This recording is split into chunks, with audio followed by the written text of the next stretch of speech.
Hey, thanks for coming and checking out Music Talk from the North State, where we're coming to you here from the Madison Bear Garden, affectionately known as the Bear, up here in Northern California, in Chico, California to be specific, where we're talking about the music business and folks that are professionals, aspiring professionals in our markets and the things that we do to try to make this our living and income, and how does it relate to the bigger picture of the business, and then how do we do it in our local area, and if there's a scaling in between and all those kinds of things. That's the kind of stuff we talk about here. And I'm here again with Logan. The thing that you were asking me about in this particular segment was much more about songwriters than it was about recording artists, which is what we've done some talking about not too long ago. Talking about the different things about Spotify and who puts tracks on there and how much money is involved and all those things. But the one you brought up now is actually coming from another angle. It's about songwriters. Again, thank you for having me. I really appreciate it. And as you said, Spotify, we began to dive into the different pay rates and why it's important for an artist. And well, that mainly focused, as you mentioned, on the recording aspects of it, not really the composition part of the copyright. Right. And well, I found another article. This one said that digital service providers such as Spotify have to pay $424 million in what they call historical unmatched royalties to something called the MLC. Right. And I was just a little confused as to how that whole process is going. Sure. What is it? Yeah. You know, how can that really apply to people such as myself within the North State? We're looking at $500 million. That is some unmatched royalties. Yeah, you mean there's $500 million going out from? So yeah, you're right. And Spotify's not the only one. They are a major part of this. But YouTube had a piece of this. Apple had a piece of this. There's Deezer. There's even Pandora had some pieces. The words you used were right. I know it came from your article, but the DSPs, the digital service providers. In the music business, we refer to them as basically the ones that are suppliers of music on a streaming level. So digital service provider, it sounds like it's really big, almost like ISP. You know, it's a very wide-ranging word, but we mean it very specific to mean like the streaming companies that are involved with music.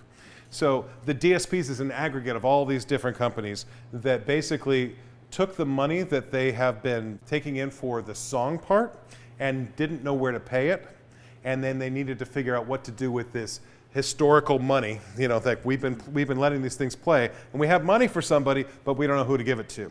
Well, so if you could just break that down for me, Spotify automatically takes 30%, right? Yes. And then the rest they have to divvy up between different rights holders. And Good. Well said. Well said. Okay, so rights holders. Let me go step back to that point, because you're bringing up the right thing saying that this is about songwriters and the MLC and where they fit. There's a song copyright. You said that right. And then there's a recording copyright. So we might talk about the artists that get their music on there or the labels that get their artists' recordings on there. But those artists recorded songs. They may have written the same song that's on that recording. They may be a producer that does the production, the song, and the recording all at the same time. But we know about, let's say, artists who cover songs, and that's an easy way to say the song is separate from the recording. Mm-hmm. So the songs get their own royalty that's separate from the recording. Okay. So just to get into that piece of it, where this starts to fit with unmatched songwriting royalties and so forth, this MLC, I have to step back and say, I'm going to give you a piece of kind of like the law, the history, how it changed, then who is this MLC, and then why are they getting all this money, and then how do I get a piece of it? So I'm going to try to break it into those pieces, right? Okay, 2018, a law passed called the Music Modernization Act. It's probably, I think of the 21st century, one of the most important laws about copyright law that's happened. The Music Modernization Act has a couple of different things to it, but it's one of the only times you're going to find in practically any congressional history where all Democrats, Republicans, and all lobbyists from the record business, those DSPs, those suppliers, the music publishing, songwriting business, everybody agreed, and the thing passed unanimously. Right. That never happens in music, that everybody agrees. That's like somebody, I hate my label, or no, those guys are bad, there's a lobbyist over there, Democrats, Republicans. It was the only thing that's ever happened where everybody agreed. Okay. The law, what it did was to say, there's a problem in that Spotify and others have the authorization to have recordings, but sometimes they can't figure out who the songwriter was. Sometimes it's really obvious, it's the same as the artist and they got that information and they want to pay for the songwriting royalties as well. But there's lawsuits, you could see this yourselves if you want to Google this. There's an Eminem versus Spotify thing in like 2016 to 2018. Another Wixen Music Publishing, W-I-X-E-N, Wixen Music Publishing. He's got Tom Petty, a lot of other artists, and says, I'm not getting paid from things that are on Spotify. And we're talking about names you know. You know, so there are a lot of also other names we know. to make this a little more complicated, songs are not just written by one person often. They're collaborations that could be multiple. Like when it's kind of well known that Beyonce's tracks, when it was for the Lemonade album, there's some up to 17 songwriters on those. It's very common that we see a lot of co-writers and things involved in the productions and the recordings for the song part of it. So there could be lots of people that are involved in just that songwriter royalty, and sometimes they're not easy to find. And so in one way, it's copyright infringement. And that saying might be a surprise to a lot of people. The artist gave this recording to Spotify, said, go ahead, let's call it just a cover of one person. If they don't pay for that song, technically that's a copyright infringement by Spotify to have even had that happen. So what they're doing is they're sitting on money that they're saying, I want to pay. Not just Spotify, but all these services, these DSPs. I want to pay this out, but I don't know who to give it to. And they took the risk of putting it out anyway. So now that's where this comes in, what you said, this historically unmatched royalties. The Music Modernization Act was set up to say, this is a problem, let's fix it. So what they created out of that law, the MLC that you referred to, is the Mechanical Licensing Collective. So it's like a new organization. The government actually said, we need this in a law, an organization that will turn into the one-stop shop where if you own songs, you are the writer or the publisher, you own just the song, not recordings, Song copyright, okay. not the recordings, but the songs. If you own the songs, you register now with the Mechanical Licensing Collective, this body created by this law. And you say, this is my song and I want any money that comes in. The DSPs now, instead of having to find every individual and try to pay them their songwriting royalties, can dump off all their money in one place. Boom, boom, boom. Okay. So it creates the hub or the one-stop shopping. If you're a critic of this, it also creates the big Social Security Administration of the music business. You know, it's like there's one big old body that, you know, could be that you check in with and you could get money out of. That's what a lot of people don't even realize. And I'll come back to this historically unmatched thing for a moment, but everybody watching this right now, a lot of people don't realize this even exists. Go to the MLC and you'll see an organization. They're fairly transparent in what they're trying to do. They just started in January 2021 per this 2018 law, and you basically register with them saying, I own songs. And it's not registering your copyright like with the government saying, I own a copyright. It's saying, I want my money from DSPs. Right. And when you do register, that's when, like you said, Beyonce, the Lemonade album, those 17, those splits, right? Those many songwriters who are owed money, that's who you give that information to. And once you're good there, then the DSPs, through the money that they earn for that section, talk to them and then they pay the money. That's right. Okay. So most people don't realize there's a hub for songwriters now for your money, for audio streaming money. Okay. In business, we've called this for a long time the mechanical royalties. Some people know those words, some don't. If you're not caught up on the word, it's okay.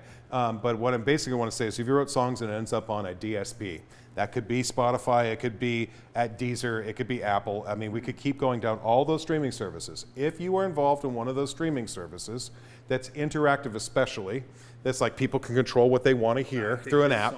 Through that site. I want to listen to this. Those kinds of services. Across the board, those kinds of services, there's something involved with a mechanical royalty. Now, I could get more complicated, but I'm not going to, because that makes it that simple. I've got tracks that are out there. I put them on there. You know, SoundCloud and those kinds of things all could be involved with this, right? So I pull up what I want to hear. I heard it. Now, that company needs to share some of their advertising or their basic revenue with the songwriters and not just the recordings and the recording artists and the labels that are involved with those recordings.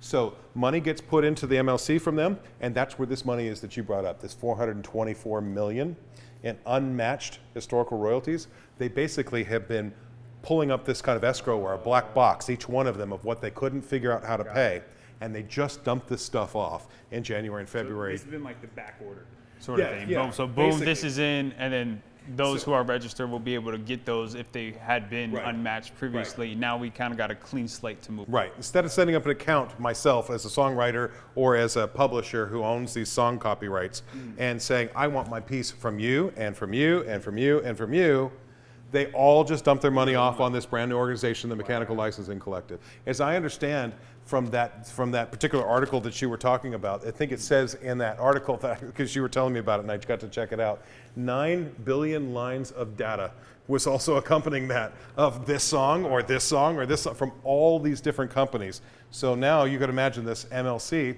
which their job is just to try to make sure that people get paid as a nonprofit organization kind of thing, set up by this law. They have to go figure out who gets a piece of this. You know, who are they? Where are they? And they need people to register. So I'm going to say, everybody watching this, if you write songs, register now.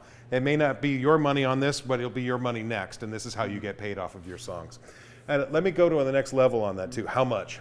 The amount that's paid from Spotify, like we were talking before, where they keep 30% for themselves, they're paying rights holders and those kinds of things. By law right now, it's 15%. I can get specific, 15.1. That number goes up and down, but of Spotify's total revenue. There's not just Spotify, but of any audio streaming service that's interactive, 15% of that money of their total revenue has to go to songwriters. Now, is that before or after they take their cut? It's before. Okay. So Spotify's getting 30, and the songwriter is getting 15. Okay. I just identified 45% of the money. Yeah. If you can probably figure it out, the other 55's going to the other rights holder, the recording or labels kind of side of things, or the independent artists that got there through DistroKid. That's the three basic pieces: 30 for Spotify, 15 for songwriters. The rest is going for recordings. Got it. Okay. That's how that ecosystem works. So we're talking about the larger piece necessarily of the total revenue, but is it relevant? No. That's the song that made that recording worthwhile. Otherwise, you recorded something that wasn't interesting. You know, if the song wasn't great, the recording is not going to be great, right? And the nice thing about being a songwriter in this situation is all the covers and all the other versions. You know, you're getting paid for every time that song gets recorded, regardless of who records it. So it may be the smaller piece for a song, but you're not limited to one recording. Like Yesterday from the Beatles, that thing's been recorded probably 5,000 times. So the song is its own royalty and it's its own revenue. It's the amount of money is set by government. It goes as a mechanical royalty. They say you have to give this now to this MLC. And so they just got that bucket of money, but they're also taking in the money for every song for everything that's getting played, not just historically. You just get to see $500 million of what they were sitting on they couldn't figure out. There's more than that. Got it. Okay. Okay, so I understand. I see the sequencing of everything, how the MLC works, and how it's a one-stop shop for everybody involved. And well, what if you have had unmatched royalties and it's been sitting there for so long? Is there is there a time limit on that at all? How does that work? This could be subject to change because this is a new organization and I don't want to speak for necessarily how it might change or if it has already changed by the time this thing comes out. But I can say they call it the black box monies, the money that has been unmatched. That what are we going to do with it? They're going to go through that process and try to identify who they are, but the MLC is not in a position to try to reach out and find everybody. You have to find the MLC. So what if it takes a long time, as I think what you're asking, I didn't know I had money, I didn't sign up, and then it's been sitting there for a while. Could it be sitting there for 20 years? No. Historically, what happens with the black box money is after about 3 years of it being unclaimed, they're going to throw it back into a general pool. And this is one of the criticisms I've heard a couple of people talk about, that they're not part of that majority that all loves this kind of law and this process, is they're going to then have to throw it back in the pool of going like, well, if I don't know what to do with it, it needs to go out to songwriters and publishers. We can't keep it. We're nonprofit. And so what they would have to do then is put it back into sort of a general pool of let's pay it out like an escrow to everyone, of just sort of it's there. How are they going to pay it to everyone? Well, not everybody has the same market share. So there are major music publishers just like there are major music record labels. And they have very similar names: Universal Music Publishing, Sony Music Publishing, Warner Chappell Music Publishing, but there's also Cobalt Music Publishing, and there's lots of other rights organizations that aggregate a lot of songs and have a lot of copyrights. They're going to look at the market share of who everybody has, besides the individuals, you know, that would obviously have very small market share that are not part of those collectives for their song copyrights. And they're going to put it back in there and say, okay, by market share, I'm going to have to redistribute it to you guys, and you guys filter it out to your own artists because we couldn't, or songwriters to be specific, because we couldn't figure out exactly where that went. But they don't want that to happen. They want to have the right people find the right money. That's their job. And I think that the altruistic part of this is really wonderful, that it's an advocacy for songwriters and publishers to get paid from their DSPs. The DSPs are really into this. The reason why they really like it too. What passed through that law is you can't sue them anymore, like Eminem and the Wixon Publishing situation, saying it's copyright infringement as long as they gave the money to the MLC. That's what they got out of it. Why everybody was in for it is, hey, you can't say I sent on money and I kept it and I got enriched, but it was yours and I never gave it to you, or I didn't do my job to find you. I gave it to MLC. You got to deal with the MLC. So that way So that's why that's a big payout, like almost $500 million between all these companies that they just threw back in all within a month, of one another into the MLCs, because then they get the limited liability. If I didn't sit on other people's money, you guys figure it out. Right. Okay. Okay. So you're mentioning how this is that one-stop shop, and it's the whole process of this. And well, for people such as myself, and I'll say it again, all my classmates, people here in Chico in these different regions, is this really worth it for them to register and be a part? Mm-hmm. Is it worth it? Absolutely. Do you like free money? Register. Okay. Kind of thing. Okay, did you know you have money if you wrote a song and it ends up on someone's recording? And the thing is sometimes you don't even know that somebody covered you. And that was one of the previous problems, is you didn't even know if you were owned a song copyright, if they didn't ask to use the permission to put that song in the recording, and then they went and gave the recording. Or think of all the remix and DJ market and producers that will make their own versions of things that end up on SoundCloud and Spotify and those kinds of things. And here, my song was used in that. You could say they have infringed my copyright and say, I didn't give you authorization. You could want to say, hey, Spotify or SoundCloud, you shouldn't have had that. Now I come after you. But that's a complicated direction to go, to say then if you say no, then it's just shut it down. If you say I want the money, where's the money? Here's the easy version. That's right there. Got it. Okay. Register. Okay. The unfortunate part of it is it does downplay the idea that you could say, hey, I didn't want my song being used that way. Mm-hmm. Now you really don't have a whole lot of choice, but what you can say is, hey, I would like the money from the fact that my song got used that way. Mm-hmm. And you have one place to go to have them undo all of that for you and with you.